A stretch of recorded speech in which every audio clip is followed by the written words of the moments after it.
Greetings from the brand new basement. It goes under the entire house. It is absolutely massive. And we found out that the person who built the house in the 1950s was famous for some kind of shipping trade. I can imagine, I don't know, cigarettes or something like that.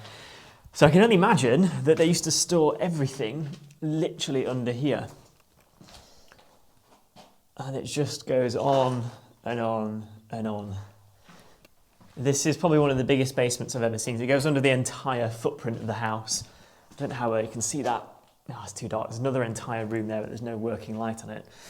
It's definitely really interesting. And this is going to be the next renovation project, which is a hell of a lot of work, but it's going to be really, really good fun. One of the main issues that we've got at the moment is that they're almost like stud timbers. They're really, really small and they're holding up the floor at the moment, which is really small compared to modern joists. So we're thinking about ripping all of these out and redoing them because the floor is very bouncy. Or at least try and strengthen them a little bit. But they are, for a floor joist, that is tiny. If I show you my hand, that's kind of the idea of how small they actually are. So they all need replacing. Would love to convert this actual room at some point, but budget means that we've got to focus on the outside and inside areas first. Otherwise, it's very, very nice. We've got an awesome garage, nice electric door already, which is pretty handy. And then we need to completely dig up the driveway. It's a very weird layout in the drain because it kind of like slopes down. And then there's a very nasty drain here, so all that's going to come out. The house was built in 1958, I think. It's got a beautiful garden. We've got an amazing front area, which is really, really nice. So it just needs a bit of a tidy up. And then there's some really beautiful, you can kind of see it's like a red brick. There used to be loads of ivy on it in the past. Some old windows that need replacing at some point, but that'll all come out very, very soon. The garden's really weird. So it has this kind of like big drop on it and a really old like lean-to type shed as well. So if you imagine the basement is kind of under here, under the house, and then we've got this huge kind of drop here. Now, in theory, we could build out and almost, you could imagine having like the roof of like a new terrace kind of come here and then you kind of come out here in the back of the house. But that being said, that would leave a very small garden. So we're still trying to figure out what to do with this at the moment. So we shall see. That being said though, they did leave us with some bits and bobs to do some gardening, which is quite nice.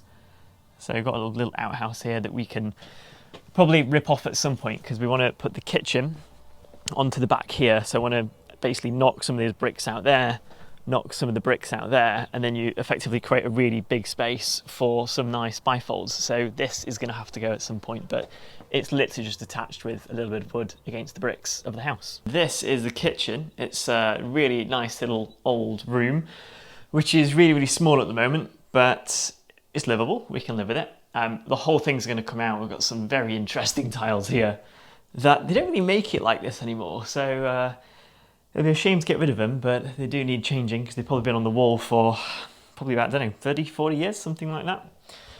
And then in here, this is the room on the back from the garden. So imagine that we're going to knock this out here, maybe knock some of that out there as well. And then you have this beautiful long wall for a nice bifold or sliding doors or something that's going to let in even more light than this patio door here. And then we'll basically, on this wall, knock through here, all of that. We think it's structural, so put some kind of beam up here and then all that wall's going to be knocked straight out. We'll get rid of the radiator and move it, which is easy because we can get to the basement to move all the pipes down below, which is very, very helpful. Take out all of the really old ventilation heating, which is literally just kind of resting. So all of that needs to be ripped out from the basement. The living room, again, is just kind of nice, but hasn't really been touched in many, many, many years. It's really dark in here. So there's a nice big stained glass window that goes upstairs. But then this, it's meant to be the front door. It's just very, very dark. The whole thing needs taking off because we're going to get rid of the porch that's on the front of the house here and build a brand new entrance, hopefully on the front, and move the stairs and reconfigure how everything works there.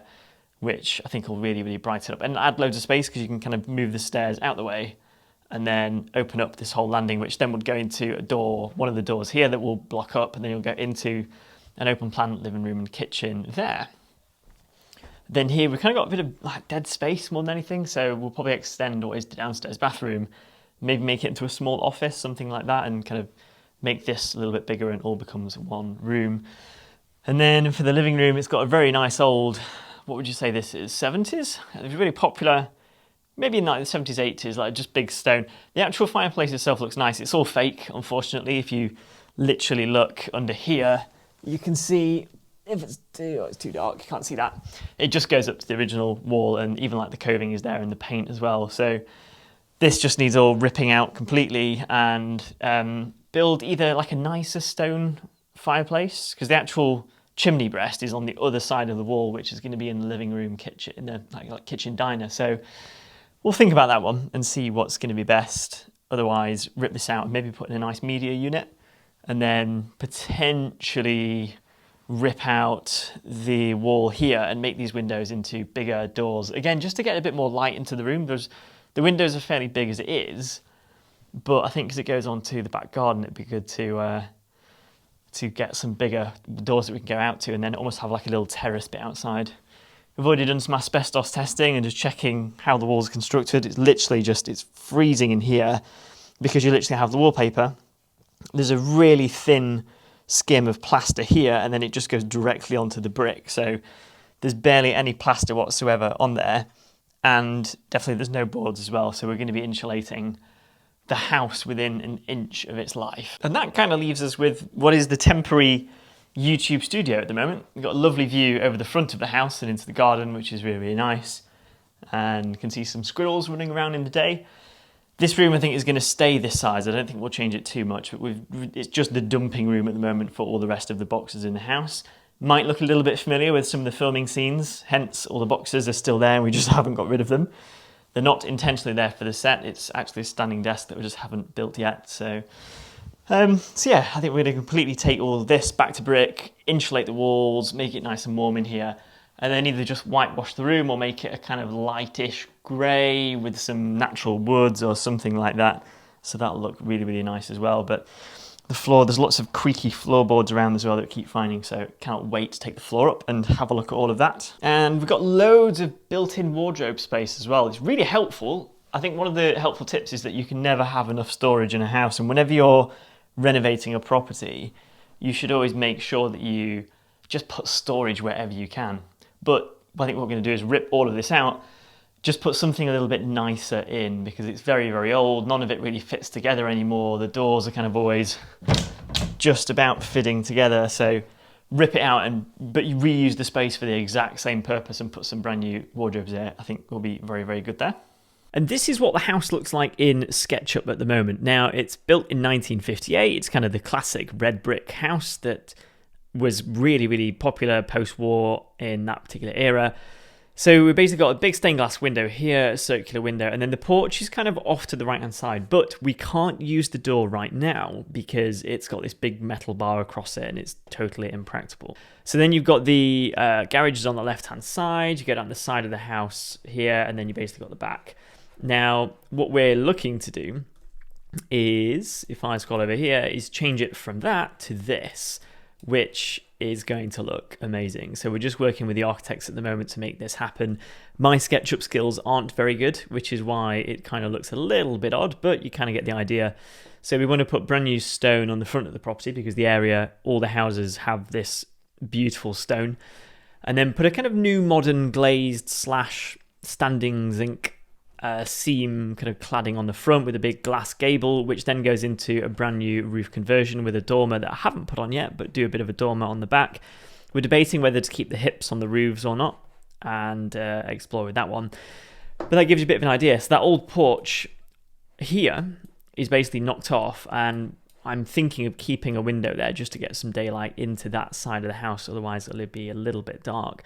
And then you have this kind of new stairs configuration that you walk in your front door, you kind of walk up your stairs, maybe on the left here, you go up to the central landing, and then you kind of go up further, you go into the roof space, and then you end up in a brand new loft conversion in the top space here. So really cool ideas so far. We're still exploring, but there's going to be an entire series on the whole renovation.